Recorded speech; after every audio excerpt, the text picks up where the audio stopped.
Hello students, welcome to my YouTube channel. This is your educator Harinder Kumar. So आज ਆਪਾਂ discuss करांगे biology classification दे ही topic viruses बारे. So before going to discuss the topic, guys please like, share and subscribe my YouTube channel ਤਾਂ ਜੋ ਕੋਈ ਵੀ ਜਦੋਂ ਮੇਰੀ ਨਵੀਂ ਵੀਡੀਓ ਆਵੇ ਤਾਂ ਤੁਹਾਨੂੰ ਉਹਦਾ ਨੋਟੀਫਿਕੇਸ਼ਨ ਜੋ ਹੈ ਉਹ ਮਿਲ ਸਕੇ.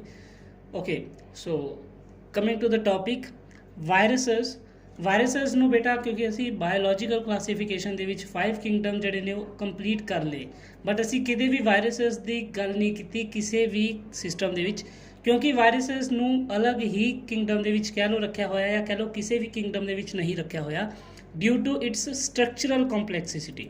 ठीक है, वायरस की जो स्ट्रक्चर है वो थोड़ी कॉम्पलैक्स है या कह लो बहुत डिफरेंट है बाकी ऑर्गेनिजम्स नालों. ठीक है, सो मेन जो गल है वो ये है कि वायरस जो ने वो नॉन लिविंग ने. ठीक है, so they are non living organism basically, but they are living when they get enter into the body of the host. ਜਦੋਂ ਵੀ ਇਹ ਕਿਸੇ ਦੀ ਬੋਡੀ ਦੇ ਵਿੱਚ ਐਂਟਰ ਕਰਦੇ ਨੇ ਹੋਸਟ ਦੀ ਬੋਡੀ ਦੇ ਵਿੱਚ, a host can be a bacteria, plant ਔਰ ਐਨੀਮਲ. ਠੀਕ ਹੈ, ਉਸ ਤੋਂ ਬਾਅਦ ਉਹ ਉਸ ਆਰਗੇਨਿਜ਼ਮ ਦੀ ਮਸ਼ੀਨਰੀ ਨੂੰ ਯੂਜ਼ ਕਰਕੇ ਲਿਵਿੰਗ ਹੁੰਦੇ ਨੇ. ਇਹ ਬਹੁਤ ਇੰਪੋਰਟੈਂਟ ਆਸਪੈਕਟ ਹੈ. Okay, so let's start the viruses. Viruses are non-cellular organisms that are characterized by having an inert crystalline structure outside the living cell. Okay, so question ਤੁਹਾਨੂੰ ਆ ਸਕਦਾ ਹੈ are viruses living or non-living? So ਇਹਦਾ answer ਬੇਟਾ ਇਹ ਹੈ viruses are actually non-living, but when they enter into the body of host they become living. ਕਿਵੇਂ living ਬਣਦੇ ਨੇ? by using the machinery of the host. Host ਕੀ ਹੈ? ਜਿਹੜੀ ਬੋਡੀ ਜਾਂ ਜਿਹੜੇ ਆਰਗੇਨਿਜ਼ਮ ਦੇ ਵਿੱਚ ਵਾਇਰਸ ਐਂਟਰ ਕਰਦਾ ਹੈ, ਠੀਕ ਹੈ, ਚਾਹੇ ਉਹ ਬੈਕਟੀਰੀਆ ਹੈ, ਚਾਹੇ ਉਹ ਪਲਾਂਟ ਹੈ, ਔਰ it can be animal also.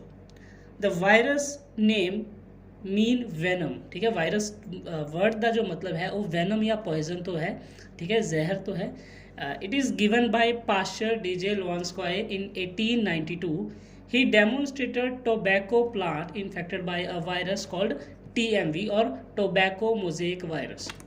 Classification ਦੀ ਜੇ ਆਪਾਂ ਗੱਲ ਕਰੀਏ on the basis of genetic material, ਕਿਸ ਤਰ੍ਹਾਂ ਦਾ genetic material ਇਹਦੇ ਵਿੱਚ present ਹੈ, DNA ਹੈ ਜਾਂ RNA ਹੈ. they are divided into two groups.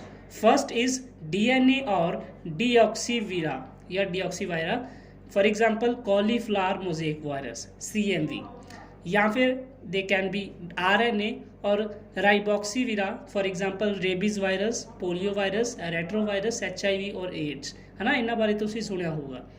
सो ये RNA है. टाइप्स किहड़ियां ने? बेसिकली दो तरह के वायरसेस ने. प्लांट वायरस है, एनिमल वायरसेस है. Plant viruses cause disease in plants, for example TMV that is tobacco mosaic virus, PMV potato mosaic virus और tomato leaf curl etcetera. Animal viruses which cause disease to animal, even humans also, for example influenza virus, smallpox virus, corona virus etc. देखो corona virus आजकल बहुत ही चर्चा ਦੇ ਵਿੱਚ ਹੈ ਨਾ. ਅਸੀਂ ਪਿਛਲੇ ਕਹਿ ਲਓ 2 ਸਾਲ ਤੋਂ ਹੀ ਇਸ ਚੀਜ਼ ਬਾਰੇ ਸੁਣਦੇ ਆ ਰਹੇ ਹਾਂ, ਸਫਰ ਕਰਦੇ ਆ ਰਹੇ ਹਾਂ. ਅੱਜ ਦੇ ਟੌਪਿਕ ਦੇ ਵਿੱਚ ਅਸੀਂ ਲਾਸਟ ਤੇ ਇੱਕ ਬਰੀਫ ਇੰਟਰੋਡਕਸ਼ਨ ਵੀ ਲਵਾਂਗੇ ਕੋਰੋਨਾ ਵਾਇਰਸ ਬਾਰੇ. Okay, so viruses also contain a genetic material that could be either DNA or RNA, है ना, ਅਸੀਂ already discuss ਕੀਤਾ ਹੈ. so virus that infect plants have DNA. ਠੀਕ ਹੈ, ਤਾਂ ਧਿਆਨ ਦੇਣਾ ਹੈ ਕਿ ਜਿਹੜੇ ਵਾਇਰਸ ਪਲਾਂਟ ਨੂੰ ਇਨਫੈਕਟ ਕਰਦੇ ਨੇ ਬੇਸਿਕਲੀ ਉਹ DNA ਹੁੰਦੇ ਨੇ ਜਾਂ ਉਹਨਾਂ ਦੇ ਵਿੱਚ ਜਿਹੜਾ ਜੈਨੇਟਿਕ ਮਟੀਰੀਅਲ ਹੈ ਉਹ DNA ਹੈ. and that infect animals have RNA. so viruses cause diseases like mumps, smallpox, herpes and influenza. AIDS है, एड्स की डेफिनेशन फुल फॉर्म जरूर बेटा याद कर लो. Acquired immunodeficiency syndrome in human that is caused by a virus HIV, human immunodeficiency virus. ठीक है, TMV है that is tobacco mosaic virus. ਇਹਦੀ स्ट्रक्चर ਦੀ डायग्राम ਦਿੱਤੀ ਹੋਈ ਹੈ.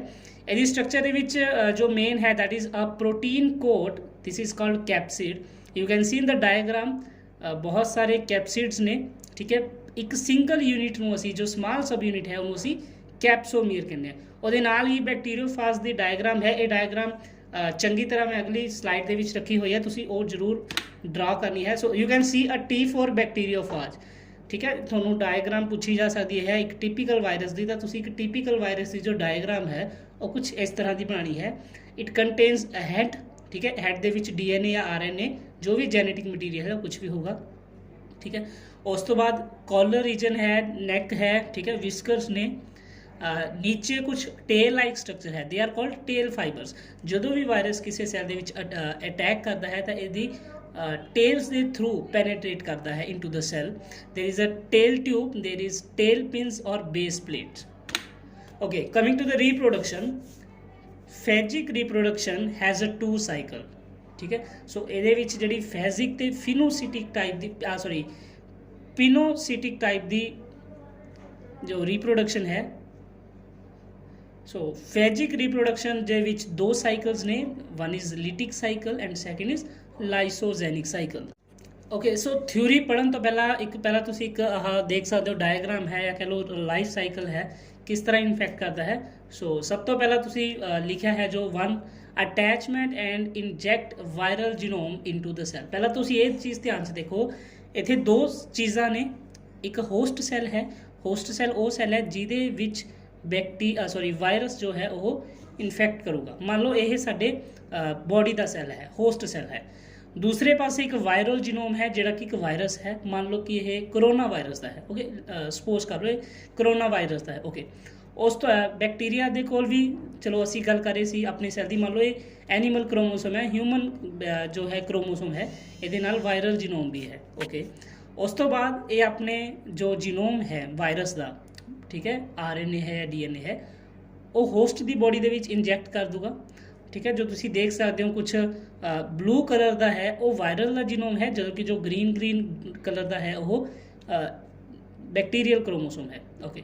उस तो बाद वायरल जीनोम जो साडी बॉडी के सैल के अंदर चला गया, उस तो बाद वो साडे खुद का जो होस्ट जीनोम है उन्होंने डीग्रेड कर दूगा, ठीक है। उन्होंने डीग्रेड करन तो बाद वायरल जीनोम जो है वो रेप्लीकेट कर दूगा। रेप्लीकेट का मतलब है अपनिया कॉपीज बना दूगा। So replication of viral genome and synthesis of viral protein, खुद ਨੂੰ रेप्लीकेट करके ट्रांसक्रिप्शन करके अगे ट्रांसलेशन करके प्रोटीन्स बना दूगा।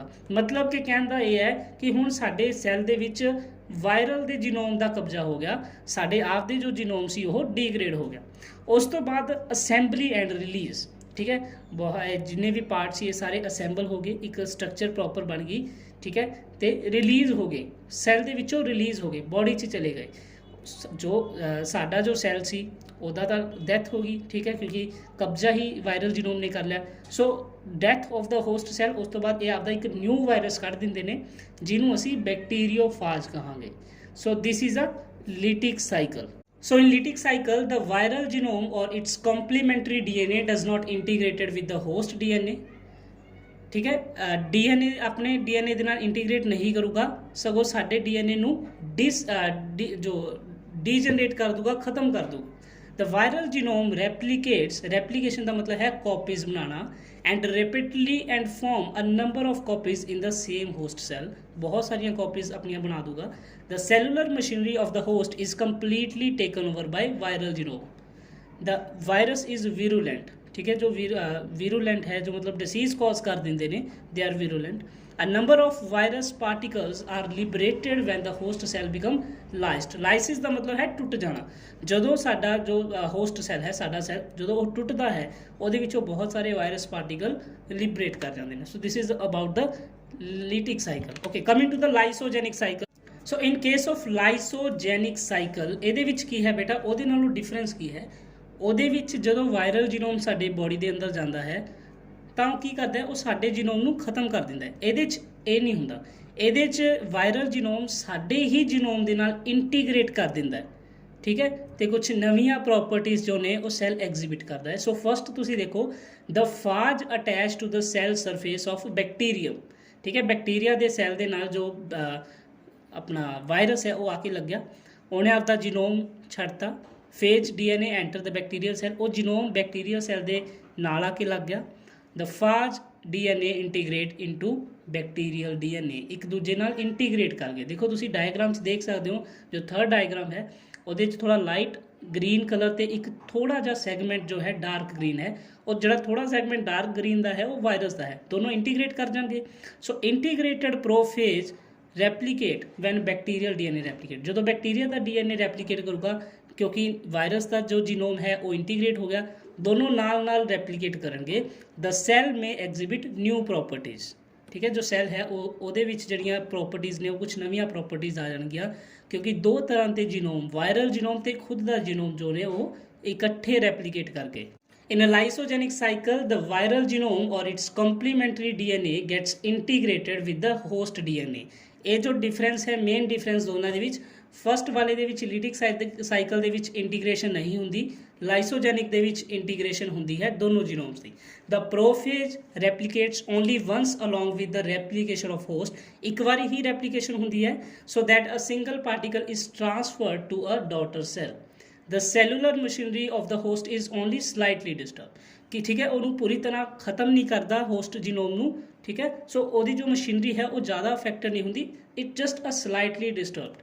ਦ virus is non virulent, virus particles liberated very rare, ਠੀਕ ਹੈ, ਬਹੁਤ ਹੀ ਘੱਟ ਹੋਊਗਾ ਕਿਉਂਕਿ ਇਹਦੇ ਵਿੱਚ ਲਾਈਸਿਸ ਤਾਂ ਹੋ ਨਹੀਂ ਰਹੀ, ਸੋ ਜੋ ਵਾਇਰਸ ਪਾਰਟੀਕਲਸ ਨੇ ਉਹ ਥੋੜੇ ਹੀ ਲਿਬਰੇਟ ਹੋਣਗੇ। There are some common human viral diseases, ਕੁਛ ਵਾਇਰਸ ਕਾਜ਼ ਕਰਦੇ ਨੇ ਹਿਊਮਨ ਡਿਸੀਜ਼ਿਜ਼, ਤੁਸੀਂ ਇਹਨਾਂ ਵਿੱਚੋਂ ਕਾਫੀ ਸੁਣੀਆਂ ਹੋਣਗੀਆਂ। They are measles, chickenpox, rabies, dengue, AIDS, common cold, flu, SARS. SARS is a severe acute respiratory syndrome, ਠੀਕ ਹੈ, ਜ਼ਿਆਦਾਤਰ ਜੋ ਰੈਸਪੀਰੇਟਰੀ ਪ੍ਰੋਬਲਮਸ ਨੇ ਸਾਰਸ ਜੋ ਵਾਇਰਸ ਕਰਦੇ ਨੇ, ਕਰੋਨਾ ਵੀ ਇਹਨਾਂ ਦਾ ਹੀ ਮੈਂਬਰ ਹੈ, ਐਂਡ ਬਰਡ ਫਲੂ। ਉਸ ਤੋਂ ਬਾਅਦ okay, this is all about your syllabus. Syllabus ਦੇ ਵਿੱਚ ਵਾਇਰਸ ਤੁਹਾਡਾ ਇੰਨਾ ਕੀ ਹੈ, ਠੀਕ ਹੈ। Corona virus is not included in your syllabus, but ਕਿਉਂਕਿ ਇੰਨਾ ਜ਼ਿਆਦਾ ਇਮਰਜੈਂਸ ਹੈ ਅੱਜ ਕੱਲ੍ਹ, ਇੰਨਾ ਕਰੰਟ ਟੌਪਿਕ ਕਹਿ ਲਓ ਹੈ ਨਾ, ਤਾਂ ਇਹਦੇ ਬਾਰੇ ਥੋੜ੍ਹੀ ਜਿਹੀ ਨੌਲੇਜ ਹੋਣੀ ਜ਼ਰੂਰੀ ਹੈ। ਸੋ ਕਰੋਨਾ ਵਾਇਰਸ ਇਜ਼ COVID-19, ਠੀਕ ਹੈ, ਜੋ ਨਾਮ ਇਹਦਾ ਚੱਲਦਾ ਹੈ ਦੈਟ ਇਜ਼ COVID-19। 19 ਈਅਰ ਤੋਂ ਹੈ ਕਿਉਂਕਿ 2019 ਦੇ ਵਿੱਚ ਇਹ ਵਾਇਰਸ ਆਇਆ ਸੀ ਇਨ ਦਾ ਵੂਹਾਨ, ਚਾਈਨਾ ਦੇ ਵਿੱਚ। ਇਹਦਾ ਜੋ ਹੁਣ ਨਾਮ ਦਿੱਤਾ ਹੈ ਉਹ SARS-CoV-2 ਹੈ, ਠੀਕ ਹੈ, ਇਹਨੂੰ ਨੋਵਲ ਕਰੋਨਾ ਵਾਇਰਸ ਵੀ ਕਹਿੰਦੇ ਨੇ, ਠੀਕ ਹੈ। ਸਾਰਸ ਦੀ ਜੋ ਮੈਂਬਰ ਹੈ ਇਹ ਸਾਰਸ ਦਾ ਸਵੀਅਰ ਐਕਿਊਟ ਰੈਸਪੀਰੇਟਰੀ ਸਿੰਡਰੋਮ, ਅਸੀਂ ਪਿੱਛੇ ਕਰਕੇ ਆਏ ਹਾਂ, ਇਹ ਰੈਸਪੀਰੇਟਰੀ ਸਿੰਡਰੋਮ ਹੈ, ਰੈਸਪੀਰੇਸ਼ਨ ਸਿਸਟਮ ਨੂੰ ਪ੍ਰੋਬਲਮ ਕਰਦਾ ਹੈ। It is a single stand RNA virus. ਅਸੀਂ ਪਹਿਲਾਂ ਗੱਲ ਕੀਤੀ ਹੈ ਕਿ ਕੁਛ ਵਾਇਰਸ DNA ਹੁੰਦੇ ਨੇ ਅਤੇ ਕੁਛ RNA, ਜਿਹੜੇ ਐਨੀਮਲਸ ਨੂੰ ਹੋਣਗੇ ਉਹ ਯੂਜਲੀ RNA ਹੋਣਗੇ। So it is a single standard RNA virus. It belongs to the family Coronaviridae, ਠੀਕ ਹੈ, ਫੈਮਿਲੀ ਜੋ ਹੈ ਇਹਦੀ। ਸੋ ਇਹਦੇ ਵਿੱਚ ਕੁਛ ਸਪਾਈਕ ਪ੍ਰੋਟੀਨਸ ਨੇ, ਦੀ ਸਟਰਕਚਰ ਅਸੀਂ ਕਰਾਂਗੇ। ਇਹਦੇ ਵਿੱਚ ਕੁਛ ਸਪਾਈਕ ਪ੍ਰੋਟੀਨ ਨੇ ਜਿਹੜੀਆਂ ਹਿਊਮਨ ਸੈੱਲ ਦੇ ACE2 ਰਿਸੈਪਟਰ ਦੇ ਨਾਲ ਬਾਈਂਡ ਹੋ ਜਾਂਦੀਆਂ ਨੇ, ਠੀਕ ਹੈ, ਅਤੇ ਸੈੱਲ ਦੇ ਵਿੱਚ ਐਂਟਰ ਕਰਦੀਆਂ ਨੇ ਤੇ ਉਹਨੂੰ ਅਫੈਕਟ ਕਰਦੀਆਂ ਨੇ। So structure you can see structure. So there are some nucleocapsid protein and RNA, ਠੀਕ ਹੈ, ਜੋ ਵਿੱਚ ਹੈ ਉਹ ਸਿੰਗਲ ਸਟੈਂਡਰਡ RNA ਹੈ। ਸਪਾਈਕ ਪ੍ਰੋਟੀਨਸ ਜੋ ਰੈੱਡ ਕਲਰ ਦੀਆਂ ਸਾਈਡਸ 'ਤੇ ਲੱਗੀਆਂ ਹੋਈਆਂ ਨੇ, there is a membrane protein, ਠੀਕ ਹੈ। ਉਸ ਤੋਂ ਬਾਅਦ ਇਨਵੈਲਪ ਪ੍ਰੋਟੀਨਸ ਨੇ ਅਤੇ ਲਿਪਿਡ ਬਾਈਲੇਅਰ ਦੀ ਮੈਂਬਰੇਨ ਹੈ ਜੋ ਕਿ ਸੈੱਲ ਦੇ ਅਰਾਊਂਡ ਹੁੰਦੀ ਹੈ, ਠੀਕ ਹੈ, ਓਕੇ। ਸੋ ਇਹਦੇ ਜੋ ACE2 ਆਪਣੇ ਇਹਦੇ ਸਪਾਈਕ ਪ੍ਰੋਟੀਨਸ ਨੇ ਉਹ ਸਾਡੀ ਬੋਡੀ ਦੇ ਜੋ ਸੈੱਲਸ ਨੇ ਉਹਦੇ ACE2 ਰਿਸੈਪਟਰ ਨਾਲ ਜਾ ਕੇ ਬਾਈਂਡ ਹੁੰਦੇ ਨੇ, ਜਿੱਥੋਂ ਇਹ ਕੱਟ ਕਰ ਦਿੰਦੇ ਨੇ ਉਹਨੂੰ, ਤੇ ਬੋਡੀ ਦੇ ਵਿੱਚ ਐਂਟਰ ਕਰ ਜਾਂਦੇ ਨੇ। ਸੋ ਕੁਛ ਟੈਸਟਿੰਗ ਜਿਹੜੀ ਹੈ ਇਹਦੀ ਕਿਵੇਂ ਹੁੰਦੀ ਹੈ, ਸੋ ਇਹ ਟੈਸਟਾਂ ਦੇ ਤੁਸੀਂ ਨੇਮ ਸੁਣੇ ਹੋਣਗੇ। ਮੋਲੀਕੂਲਰ ਟੈਸਟ ਨੇ PCR and RT-PCR। PCR is a simple polymerase chain reaction, RT-PCR is a reverse transcription real time PCR। ਇਹ ਆਪਾਂ ਬੇਟਾ ਤੁਸੀਂ +2 ਦੇ ਵਿੱਚ ਇਹਨਾਂ ਨੂੰ ਡਿਸਕ੍ਰਾਈਬ ਕਰੋਗੇ, ਜਦੋਂ ਤੁਸੀਂ ਡਿਟੇਲ ਦੇ ਵਿੱਚ ਪੜ੍ਹੋਗੇ ਤਾਂ ਤੁਹਾਨੂੰ ਪਤਾ ਲੱਗੂਗਾ। ਐਂਟੀਜਨ ਟੈਸਟ ਹੈ, ਉਹਨੂੰ ਰੈਪਿਡ ਟੈਸਟ ਵੀ ਕਹਿ ਦਿੰਦੇ ਨੇ, ਠੀਕ ਹੈ, ਇਹ ਜ਼ਿਆਦਾ ਇਫੈਕਟਿਵ ਦੇਖਿਆ ਗਿਆ ਹੈ। ਐਂਟੀਬੋਡੀ ਟੈਸਟ ਵੀ ਹੁੰਦਾ ਹੈ ਜਿਹਨੂੰ ਸੀਰੋਲੋਜੀ ਜਾਂ ਬਲੱਡ ਟੈਸਟ ਵੀ ਕਹਿੰਦੇ ਨੇ। ਇਹਦੀ ਵੈਕਸੀਨੇਸ਼ਨ ਜੋ ਅੱਜ ਕੱਲ੍ਹ ਬਹੁਤ ਚੱਲ ਰਹੀ ਹੈ, ਠੀਕ ਹੈ, ਮੇਨਲੀ ਸਾਡੇ ਇੰਡੀਆ ਦੀਆਂ ਜਿਹੜੀਆਂ 2 ਵੈਕਸੀਨਸ ਨੇ, ਕੋਵੈਕਸੀਨ ਅਤੇ ਕੋਵਾਸ਼ੀਲਡ, ਓਕੇ। ਸੋ ਜਦੋਂ ਵੀ ਵੈਕਸੀਨੇਸ਼ਨ ਹੁੰਦੀ ਹੈ ਤਾਂ ਐਟਲੀਸਟ ਤੁਹਾਨੂੰ ਇਹ ਪਤਾ ਹੋਵੇ ਤੁਹਾਨੂੰ ਕਿਹੜੀ ਵੈਕਸੀਨ ਹੋ ਰਹੀ ਲੱਗ ਰਹੀ ਹੈ, ਕੋਵੈਕਸੀਨ ਲੱਗ ਰਹੀ ਹੈ ਜਾਂ ਕੋਵਾਸ਼ੀਲਡ ਲੱਗ ਰਹੀ ਹੈ। ਉਸ ਤੋਂ ਬਾਅਦ ਇੱਕ ਛੋਟਾ ਜਿਹਾ ਪੋਰਸ਼ਨ, ਇਹ ਤੁਹਾਡੇ ਸਿਲੇਬਸ ਦਾ ਪਾਰਟ ਹੈ ਬੇਟਾ, ਇਹਨੂੰ ਧਿਆਨ ਨਾਲ ਦੇਖੋ। ਵਿਰੋਇਡਸ ਹੈ, ਇਹਦੀ ਕੱਲੀ ਡੈਫੀਨੇਸ਼ਨ ਕਰਨੀ ਹੈ। Viroids are smaller than viruses and caused potato spindle tuber disease. It was found to be a free RNA and lacked the protein code. ਲਾਈਕਨਸ ਨੂੰ ਮੈਂ ਦੇਖੋ ਅਲੱਗ-ਅਲੱਗ ਕਲਰਸ ਕਿਉਂ ਦਿੱਤੇ ਨੇ, ਕਿਉਂਕਿ ਬੇਟਾ ਜਿਹੜੇ ਲਾਈਕਨਸ ਹੁੰਦੇ ਨੇ ਇਹ ਬਹੁਤ ਡਿਫਰੈਂਟ ਕਲਰ ਦੇ ਹੁੰਦੇ ਨੇ, ਬਹੁਤ ਸੋਹਣੇ ਹੁੰਦੇ ਨੇ। ਤੁਸੀਂ ਪਿਕਚਰ ਦੇ ਵਿੱਚ ਵੀ ਦੇਖ ਸਕਦੇ ਹੋ ਯੈਲੋ ਕਲਰ ਅਤੇ ਗ੍ਰੇ ਕਲਰ ਦਾ ਜੋ ਇੱਕ ਥੋੜ੍ਹਾ ਕੰਟਰਾਸਟ ਹੈ ਉਹ ਬਹੁਤ ਸੋਹਣਾ ਬਣ ਰਿਹਾ ਹੈ। ਲਾਈਕਨਸ ਯੂਜਲੀ ਤੁਸੀਂ ਪਹਾੜੀ ਇਲਾਕਿਆਂ ਦੇ ਵਿੱਚ ਦੇਖ ਸਕਦੇ ਹੋ, ਸਾਡੇ ਇੱਥੋਂ ਦਾ ਇਨਵਾਇਰਮੈਂਟ ਫੇਵਰੇਬਲ ਨਹੀਂ ਹੈ ਇਹਨਾਂ ਦੀ ਗਰੋਥ ਲਈ। They are symbiotic association that is mutually associated between algae and fungi. The algal component is phycobiont. ठीक है, अलगल ਦਾ ਜੋ ਕੰਪੋਨੈਂਟ ਹੈ ਉਹ ਫਾਈਕੋਬਾयोट ਹੈ। ਐਲਗੀ ਦੀ ਸਟੱਡੀ ਨੂੰ ਫਾਈਕੋਲੋਜੀ ਕਹਿੰਦੇ ਨੇ, ਤਾਂ ਤੁਸੀਂ ਇਹਨਾਂ ਦੋਨਾਂ ਨੂੰ ਇਸ ਤਰ੍ਹਾਂ ਯਾਦ ਰੱਖਣਾ ਹੈ। The study of algae is phycology and the algal component in the lichen is phycobiont, and the fungal component is mycobiont, and the study of fungi is called mycology। algae जो है दोनों का काम की है बेटा, algae prepare food for fungi। algae fungi ਲਈ food ਬਣਾਉਂਦੀ ਹੈ, ਬਦਲੇ 'ਚ fungi जो है it provide shelter and absorb mineral nutrients। Lichens are very good pollution indicators. So lichen ਸਿਰਫ ਉੱਥੇ ਹੀ ਗਰੋ ਕਰਦੇ ਨੇ ਜਿੱਥੇ ਪੋਲਿਊਸ਼ਨ ਨਹੀਂ ਹੁੰਦਾ। ਠੀਕ ਹੈ, ਕਿਉਂਕਿ ਪਹਾੜੀ ਇਲਾਕੇ ਜੋ ਨੇ ਉੱਥੇ ਇੰਡਸਟਰੀਜ਼ ਘੱਟ ਹੁੰਦੀਆਂ ਨੇ ਜਾਂ ਨਹੀਂ ਹੁੰਦੀਆਂ, ਜਿਹਦੇ ਕਰਕੇ ਉੱਥੇ ਪੋਲਿਊਸ਼ਨ ਨਹੀਂ ਹੁੰਦਾ, ਇਸ ਕਰਕੇ ਉੱਥੇ ਲਾਈਕਨਸ ਗਰੋ ਕਰਦੇ ਨੇ। ਸਾਡਾ ਜੋ ਏਰੀਆ ਹੈ ਇਹ ਥੋੜ੍ਹਾ ਪੋਲਿਊਟਡ ਏਰੀਆ ਕਹਿ ਸਕਦੇ ਹੋ, ਸੋ ਲਾਈਕਨਸ do not grow in this type of area, so they are pollution indicator। So this is all about the chapter। Now we have completed our second chapter, biological classification। So thank you so much. I hope ਤੁਹਾਨੂੰ video ਪਸੰਦ ਆਈ ਹੋਊਗੀ। ਜੇ video ਪਸੰਦ ਆਈ ਹੋਵੇ ਤਾਂ please like share ਅਤੇ subscribe ਜ਼ਰੂਰ ਕਰ ਦਿਓ।